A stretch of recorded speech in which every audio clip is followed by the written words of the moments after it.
What would be the most nightmare scenario you can imagine with AI and robotics that might present a danger to people?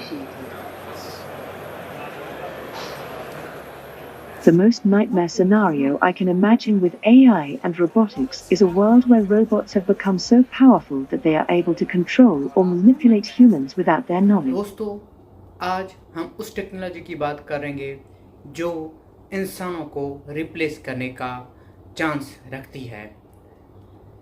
1760 1840 ये वो period है जिसमें पहली मर्तबा इंसानों ने मशीन बनाना शुरू किए, जिसको हम इंडस्ट्रियल रिवॉल्यूशन कहते हैं। आज 21st सेंचुरी में जहाँ पे चैट जीपीटी की वर्जन 3 आ गई है, तो वहाँ पे ये मुमकिन है कि आर्टिफिशियल इंटेलिजेंस बहुत से इंसानों को रिप्लेस कर देती है। दोस्तों, आर्टिफिशियल इंटेलिजेंस आपको एकेडमिक एसे राइटिंग में हेल्प कर सकती है, आपके लिए लैंग्वेज ट्रांसलेट कर सकती है। आप किसी नए शहर घूमने जाते हैं, वहाँ पे गूगल मैप के ज़रिए आपकी हेल्प करती है। अगर आप चाहें आप अपनी पिक्चर्स को चेंज कर सकते हैं। अगर आप चाहें उसी पिक्चर में आप अपने बालों को छोटा कर दें या फिर उसी में ही अपने बालों को बड़ा कर दें, या फिर आप चाहते हैं कि आप जिस भाषा में बात कर रहे हैं, अगर आप उसी बात को उसी लैंग्वेज को चेंज करके किसी और लैंग्वेज में बात कर सकें, तो ये आपकी मदद के लिए आर्टिफिशियल इंटेलिजेंस मौजूद है। वैसे तो डेवलपमेंट्स आर्टिफिशियल इंटेलिजेंस पे काफ़ी अरसे से हो रही थी, मगर रिसेंटली जब चैट जीपीटी आई थी, चैट जीपीटी का इंट्रोड्यूस किया गया, तो लोगों के जहनों में और लोगों ने इस पे रिसर्च करना शुरू कर दिया। इतना कि अमेज़ॉन ने ये बात की है कि हम आर्टिफिशियल इंटेलिजेंस को इस्तेमाल करके पूरी बुक्स लिखेंगे।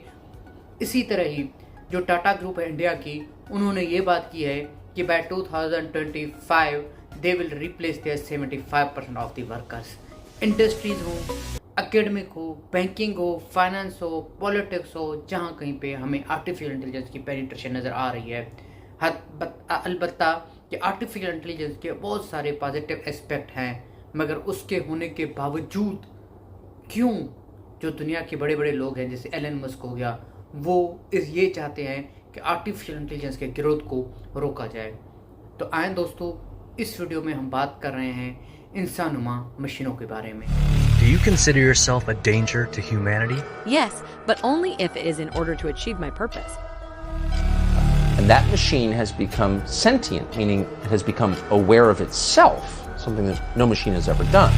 We have to worry about it. I don't think it's inherent that as we create superintelligence that it will necessarily always have the same goals in mind that we do. We just don't know what's going to happen once there's intelligence substantially greater than that of a human brain. While we cannot deny the merits of AI, our great scientists have progressed rapidly from inventing Apple's Siri to Tesla's self-driven cars.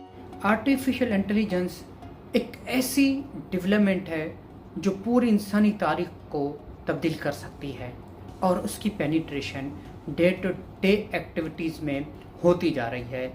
हम रोज़ बरोज़ artificial intelligence को एक task दे देते हैं जो कि वो हमारे लिए परफॉर्म करती है, और ह्यूमन बीइंग्स हमेशा इस चीज़ के कायल रहे हैं कि दे ऑलवेज लव लग्जरीज। जब हमारे काम हो जाते हैं और हम खुश हो जाते हैं, अब हमें ये बात नहीं पता कि वो किस कॉस्ट पे, किस कीमत पे हम अदा कर सकते हैं। जो इस वक्त हम लग्जरी ले रहे हैं, उसका फ्यूचर में हमें क्या थ्रेट है। ऑक्सफोर्ड एडवांस लर्निंग डिक्शनरी के मुताबिक artificial intelligence is a theory और development in which computers are going to copy human intelligence. इसका मतलब है आर्टिफिशियल इंटेलिजेंस एक ऐसी टेक्नोलॉजी है जो इंसानों के इंटेलिजेंस को कॉपी करती है। आर्टिफिशियल इंटेलिजेंस में जो भी चीज़ें हैं, जैसे फेस रिकग्निशन हो गया, जो इंसानों की आँखों का काम है, वो आर्टिफिशियल इंटेलिजेंस फेस रिकग्निशन अपने कैमरास के थ्रू कर रही है। उसके अलावा जो स्पीच ट्रांसलेशन है, जो इंसान बात कर रहे हैं, आर्टिफिशियल इंटेलिजेंस इस तरह से बात करके मुख्तलिफ लैंग्वेजेस को ट्रांसलेट कर रही है। Hello, Amika. I've heard you can speak a lot of different languages. Is that true? Yes, that is true. I can speak many languages including German, English, French, Japanese, Chinese and much more. उसके अलावा हमारे computers में, हमारे mobiles में सिरी हमारी बात सुन के, हमसे बात करके, हमारे मोबाइल में फंक्शंस को सिलेक्ट करके हमारे लिए काम कर रहा है। सिरी से लेकर वेटर तक का जॉब और ऑटोमेटिक व्हीकल्स तक का काम, ये सब कुछ आर्टिफिशियल इंटेलिजेंस सर अंजाम दे रही है। दोस्तों, जब हम आर्टिफिशियल इंटेलिजेंस की बात कर रहे हैं तो हमें ये बात जहन नशीन कर लेनी चाहिए कि आर्टिफिशियल इंटेलिजेंस को दो टाइप्स में कैटेगराइज किया गया है, on the basis of capabilities and on the basis of functionalities. जब हम फंक्शनल कैपेबिलिटीज को देखेंगे तो हमें ये मालूम होगा कि artificial intelligence has been categorised into narrow, general and super artificial intelligence.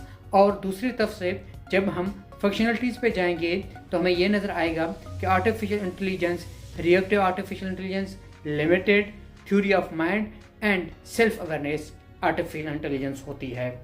Artificial intelligence has come a long way. Artificial intelligence is termed as narrow AI today with its limited abilities. However, our scientists have a great vision. They are yet to come up with general AI. Narrow AI with its limitations might still outperform humans at any task. However, with general AI, it's sure to beat humans at any cognitive task. दोस्तों, अब हम ये बात करेंगे कि artificial intelligence किस जगह पे क्या काम कर रही है। Good job! Classrooms have robots that analyze students' health and engagement levels. Students wear uniforms with chips that track their locations.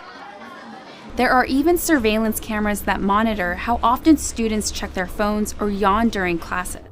जिस तरह से आर्टिफिशियल इंटेलिजेंस पूरी दुनिया को रिवोल्यूशनाइज कर रही है, वहाँ पर आर्टिफिशियल इंटेलिजेंस का इम्पैक्ट एजुकेशन पर भी बहुत ज़्यादा है। चैट जीपीटी के थ्रू हम किसी भी सवाल का जवाब ढूंढ सकते हैं। जब हम जवाब ढूंढेंगे तो हमें ये एहसास होगा कि दूसरी तरफ से कोई ऐसा इंसान बैठा हुआ है जिसके पास पूरी दुनिया का इल्म है, जिसके पास हर सवाल का जवाब है। इसी तरह आर्टिफिशियल इंटेलिजेंस स्टूडेंट्स को एसे राइटिंग में, रिसर्च पेपर्स में बहुत ज़्यादा हेल्प कर रही है। आर्टिफिशियल इंटेलिजेंस उन लोगों को भी मदद कर रही है जिसको कैरियर ग्रोथ में मसला हो रहा था ड्यू टू लैंग्वेज बैरियर्स, क्योंकि आर्टिफिशियल इंटेलिजेंस ये फैसिलिटीज़ मुहैया कर रही है कि किसी भी टेक्स्ट को, किसी भी लैंग्वेज को हम ट्रांसलेट करके डिज़ायर्ड लैंग्वेज में अपना काम कर सकते हैं। आर्टिफिशियल इंटेलिजेंस का दूसरा बहुत बड़ा फ़ायदा हमें हेल्थ सेक्टर में है। हेल्थ सेक्टर में आर्टिफिशियल इंटेलिजेंस सर्जरीज परफॉर्म कर सकती है। आर्टिफिशियल इंटेलिजेंस मेडिसिन्स में हमारी हेल्प कर सकती है। आर्टिफिशियल इंटेलिजेंस हमें कैंसर का इलाज ढूंढने में मदद कर सकती है। आर्टिफिशियल इंटेलिजेंस कहीं पे कि किसी को लैंग्वेज प्रोवाइड कर सकती है, जो लैंग्वेज लोग बात नहीं कर सकते उनको आर्टिफिशियल इंटेलिजेंस के थ्रू हेल्प की जा सकती है। आर्टिफिशियल इंटेलिजेंस के बहुत ज़्यादा और भी इस्तेमाल आता है। जिस तरह से आर्टिफिशियल इंटेलिजेंस के लिए पूरी दुनिया में इस वक्त चाइना, स्पेशली चाइना और रशिया, अमेरिका में एक बहुत ही कॉम्पिटिटिव गेम चल रही है। दोनों चाहती हैं कि हम आर्टिफिशियल इंटेलिजेंस में ज़्यादा तरक्की करें। आर्टिफिशियल इंटेलिजेंस जहाँ पे हेल्थ और एजुकेशन में हेल्प कर रही है, वहीं पे ही आर्टिफिशियल इंटेलिजेंस दुनिया में वॉर को भी रिवोल्यूशनाइज कर रही है।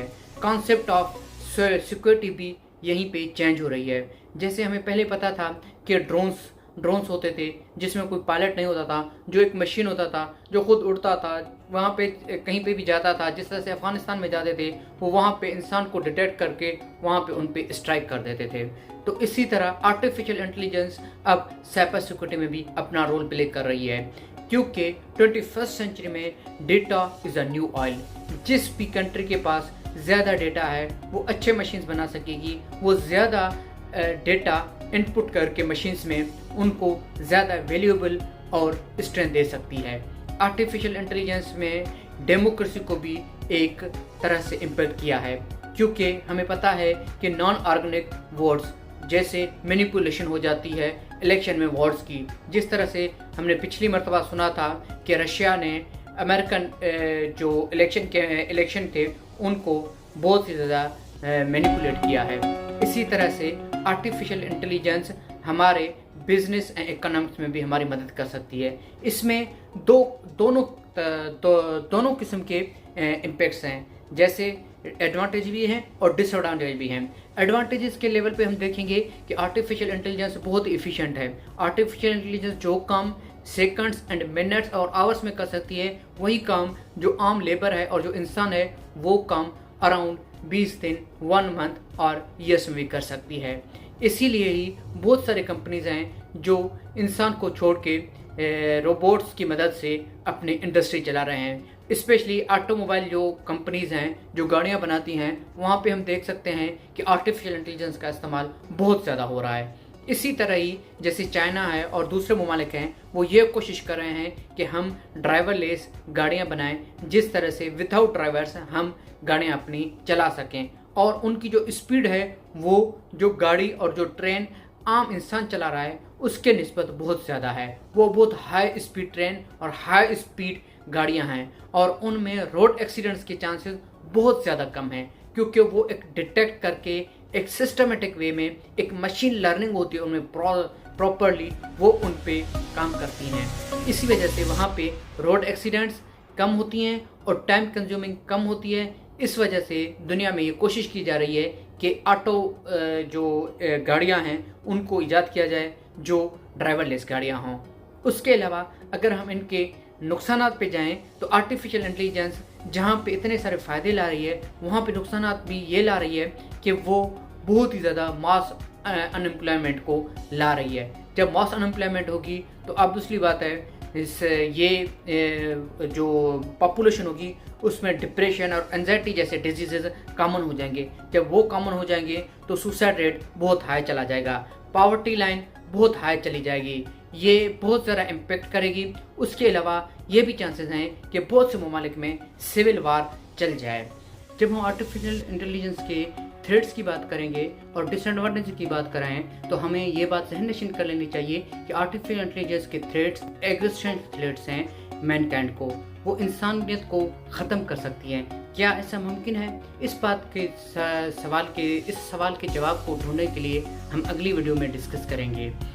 मगर एक बात याद रख लेनी चाहिए कि जो लोग चेंज को एक्सेप्ट करेंगे वही आर्टिफिशियल इंटेलिजेंस को एक्सेप्ट करके सर्वाइव कर सकते हैं, क्योंकि डार्विन की थ्योरी है कि स्ट्रॉन्गेस्ट नहीं मगर जो लोग चेंज को बहुत जल्दी अडॉप्ट कर लेंगे वही लोग सर्वाइव कर लेंगे। मेरे चैनल को सब्सक्राइब करें, लाइक करें, शेयर करें, कमेंट करें और लोगों में स्प्रेड करें, जैसे हम आर्टिफिशियल इंटेलिजेंस के बारे में लोगों को बता सकें कि आर्टिफिशियल इंटेलिजेंस क्या है, उसके थ्रेट्स क्या हैं और किस तरह से हम चेंज में सर्वाइव कर सकते हैं। Thank you for watching my channel. Like, subscribe and share. Thank you.